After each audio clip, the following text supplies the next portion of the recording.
Hello guys, how are you? Here we are again on the door, on the window of the Alfa 155.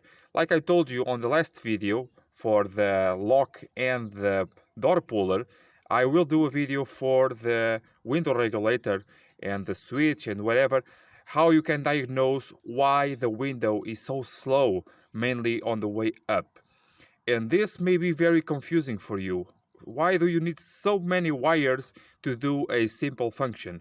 Well, if you try to figure out why is that, like I told you on the video, on my video of the repair of these switches, inside here, really you have two switches in one, because you have to have a way up and a way down. So what they do is they add everything together, so you have one button to do both functions.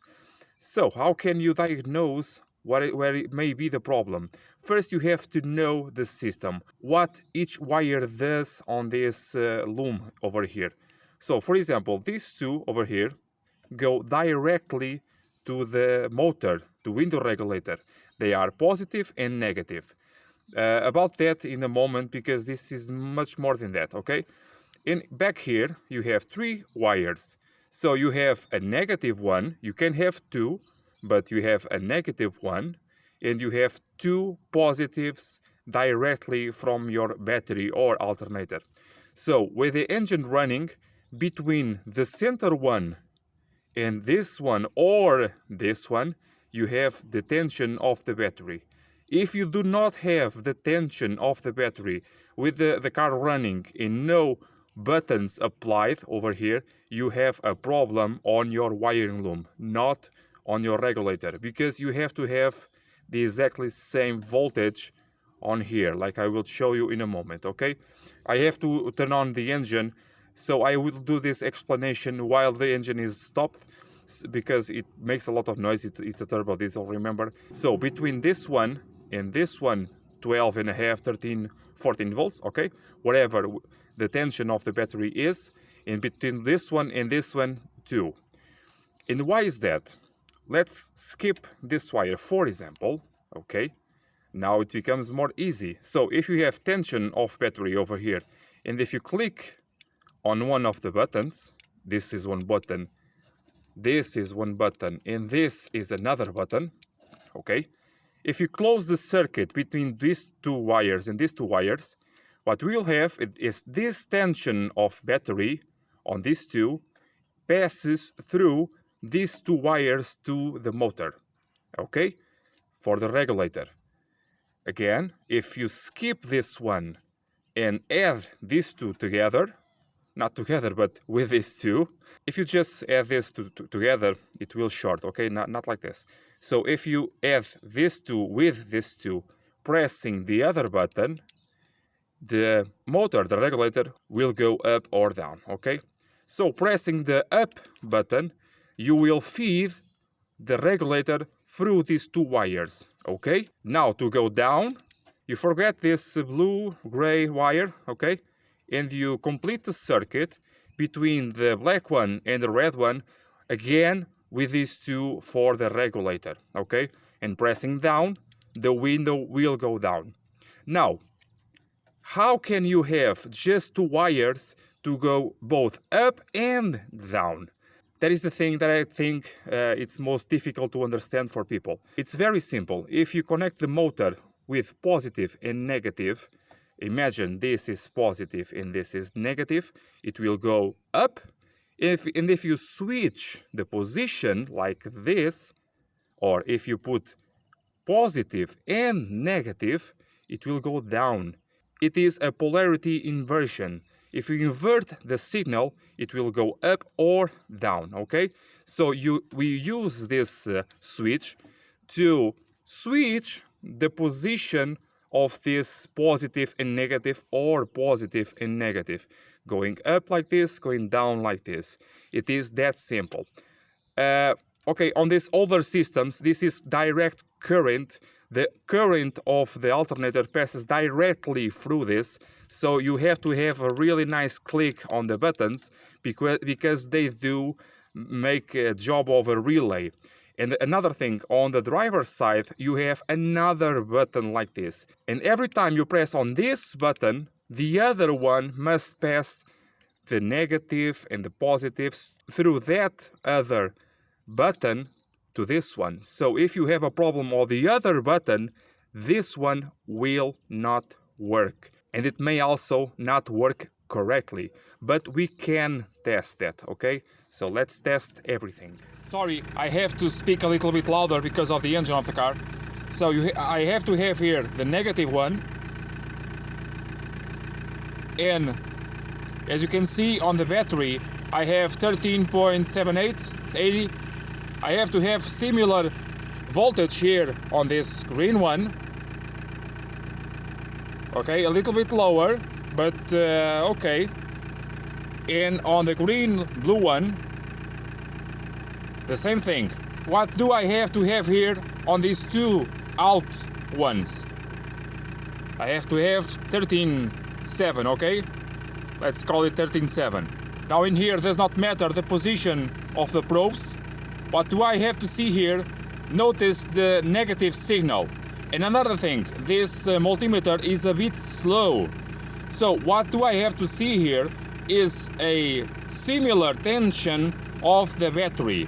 Keep in mind, I will lose about a volt to a volt and a half for the working of the engine. The consumption of the motor will cost me about 1 volt. I will go down, notice the minus, okay, positive, 12 volts.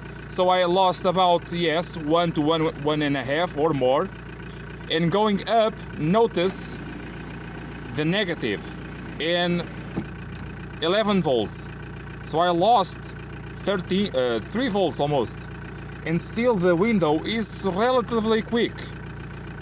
Let's go again. Down, positive 11. And up, negative 11. At least we have a similar voltage going up or down. That is good news for the motor. It means the motor is doing great. So I will test the motor as well. It's easy to do with this arrangement. If you have, for example, a problem where nothing works, you can test the motor. So imagine that your window does not work at all. What you need to see is, if you don't have a multimeter, for example, if you have 2 pieces of wire, you can both confirm if you have power on your plug, and also you can confirm if you have your regulator working, meaning that you have a problem on your switch. If you have 2 switches on this assembly, you have to do this operation on both of the plugs, okay? So I know I have here a negative and a positive and another positive.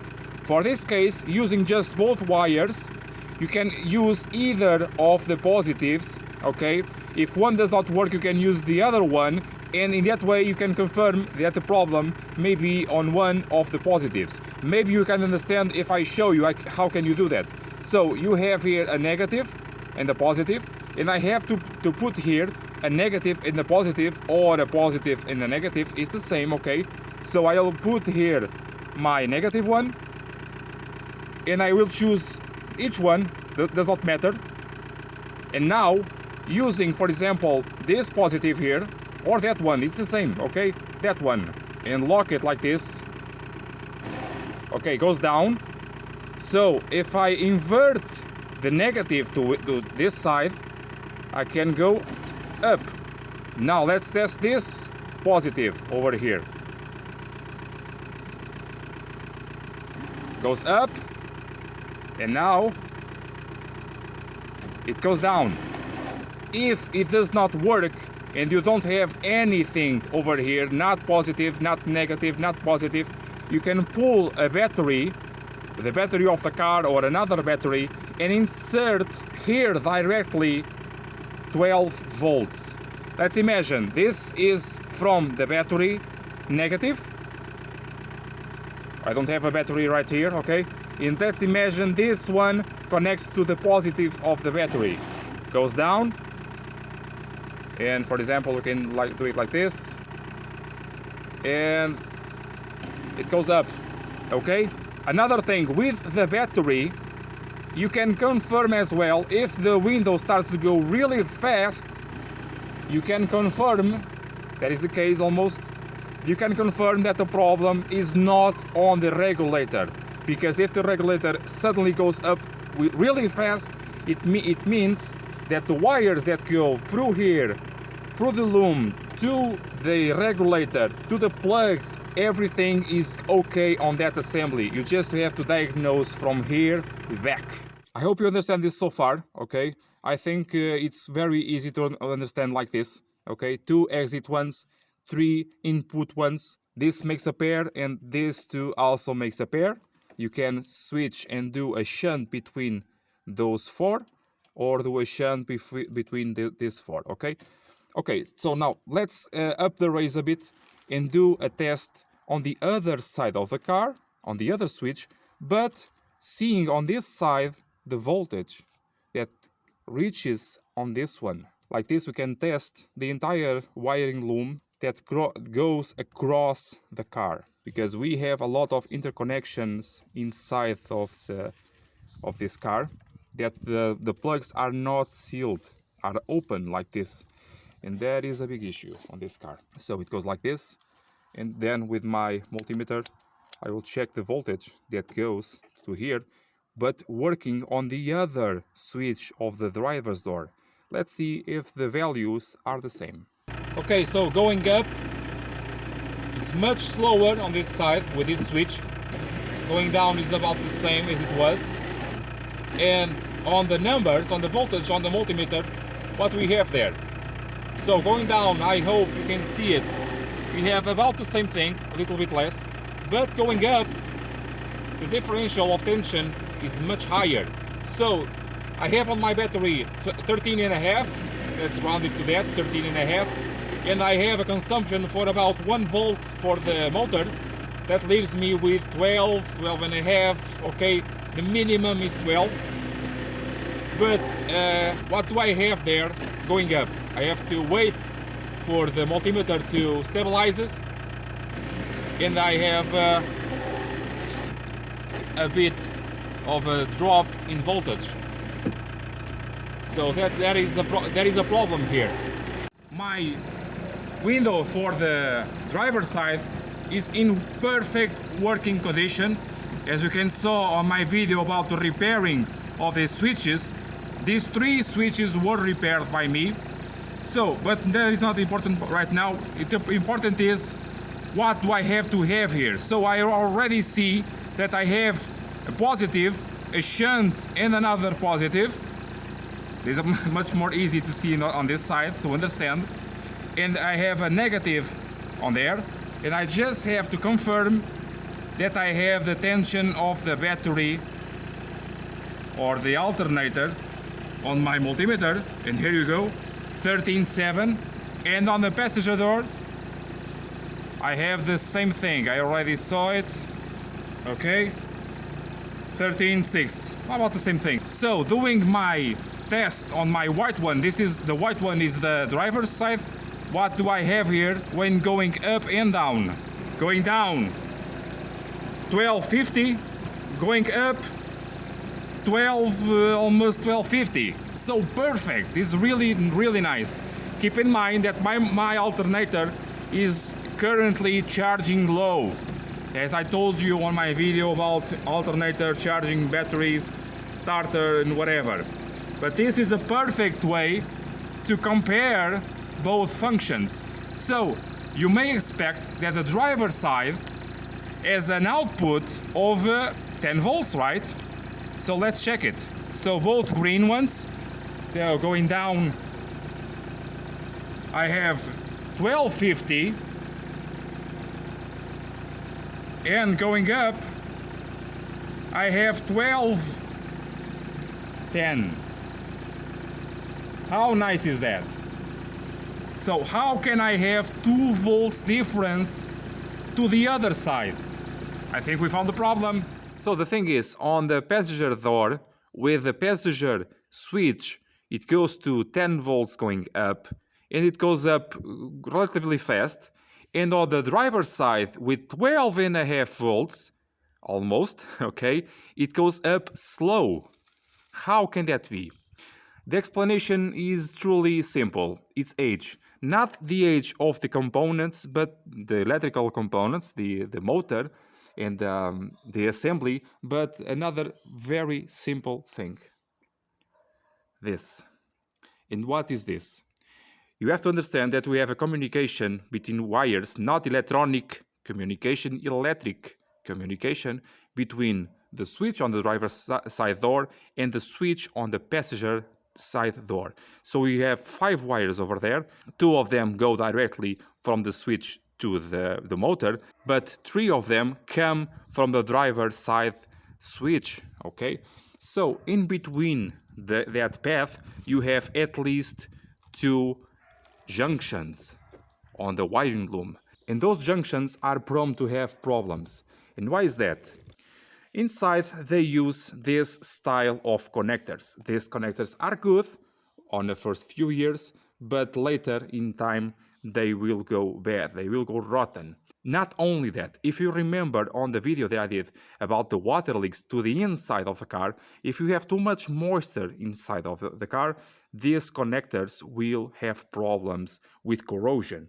And that corrosion stops the 12.5 volts that come from the driver's side door to pass to the passenger drive side door. So you have 12.5 here, you have corrosion on this junction, for example, and through this only passes 10.5. So on the corrosion side of this part, you lose the 2 volts, okay? That can happen on that junction over there near this door or near the driver's door. We can check that in a bit, okay? Over time, the manufacturers did something very clever. So the plugs no longer have this look being open all the way, okay? You can see the terminals, you can see everything. And if you can see it, water also can see it, like this. This is a tail light one. And now they have a much better solution. This terminal over here has this weather strip, this rubber, that goes inside of that hole and really stops any water from entering. Not only that, the plug itself has rubber, okay? And on the other side, on the female side of this plug, we have the same thing. We have weather strip on the wires, and this weather strip, this gasket, interacts with the female part of the assembly, okay? So no water corrosion on this type of connections. What I do on these situations is to replace these terminals, and before assemble everything, I put dielectric grease on the terminals to stop the corrosion from corroding these terminals. That grease will do the job of these gaskets. So you can see here that on this junction I have good patches to one side and another. I measured the voltage before and after the junction and it is okay, but on the other side of the car I don't have enough voltage reaching. So, which means I have a problem on the wires, and I can see here some work has been done on these wires. They had some maybe alarm system on it, and the wires may be old and corroded on the inside. So the issue is I may have to replace the wires, maybe do a different loom, an outside one, to replace this one, because this enters on the original loom of the car and I have to take out the dashboard for that. So I don't think so. I will replace the terminals and the wires and everything will be okay. So as you can see, the voltage that we have on this plug over here is not the same that exits on that side.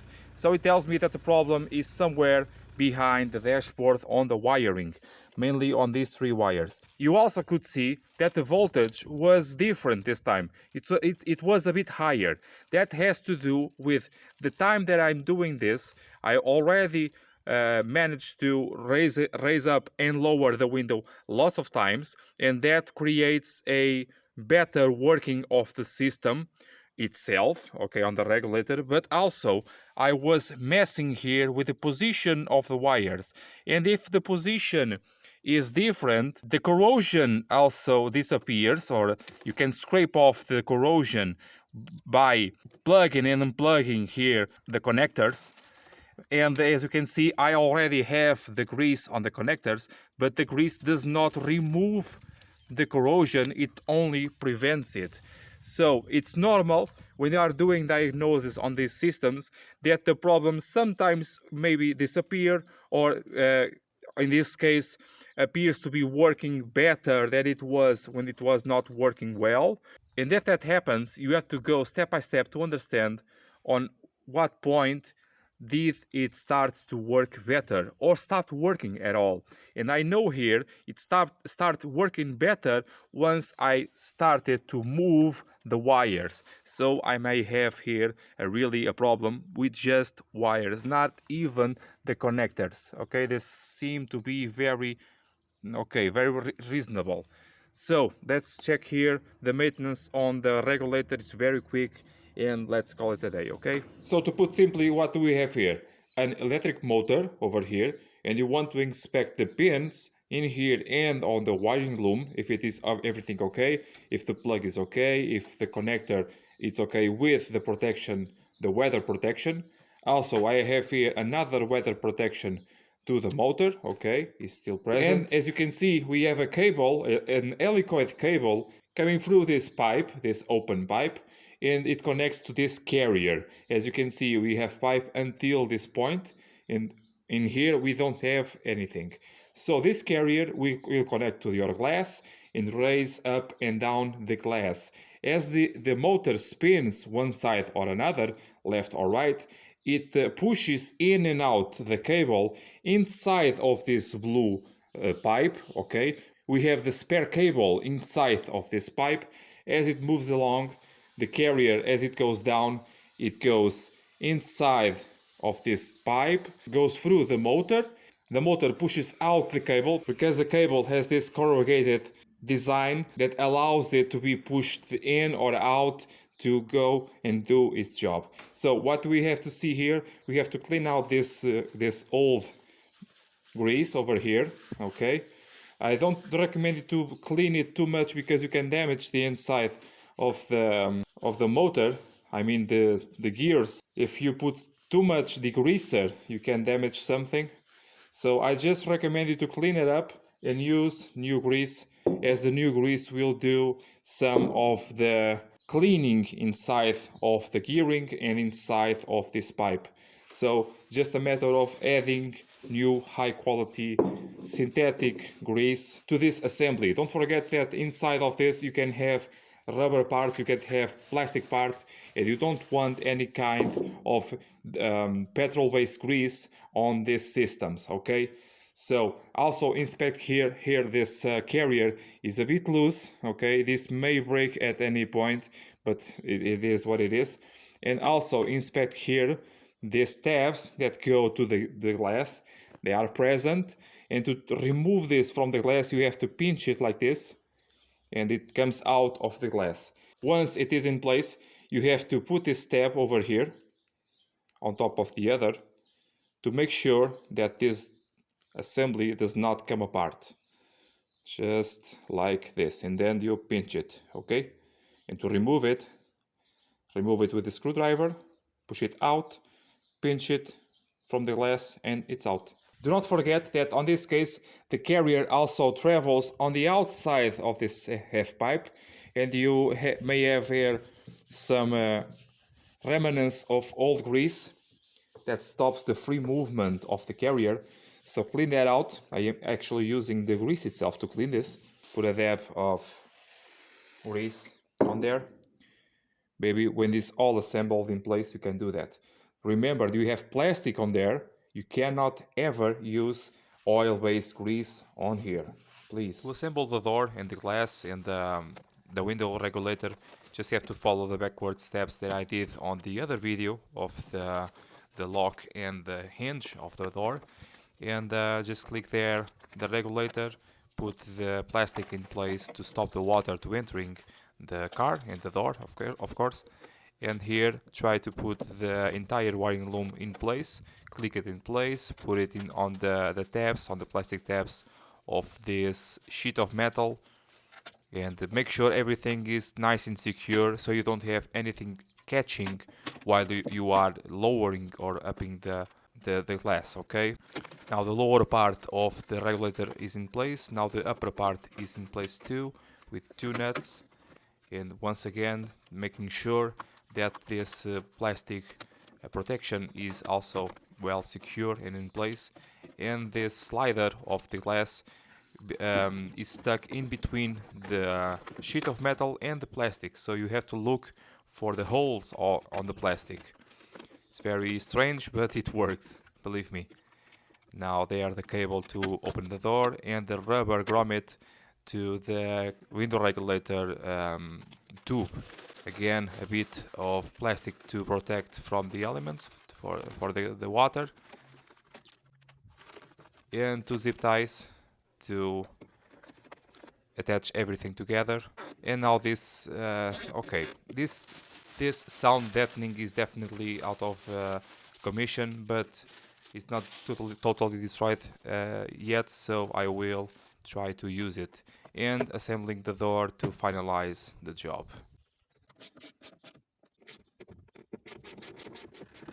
Now we can do a competition to see which window will go up and down the fastest.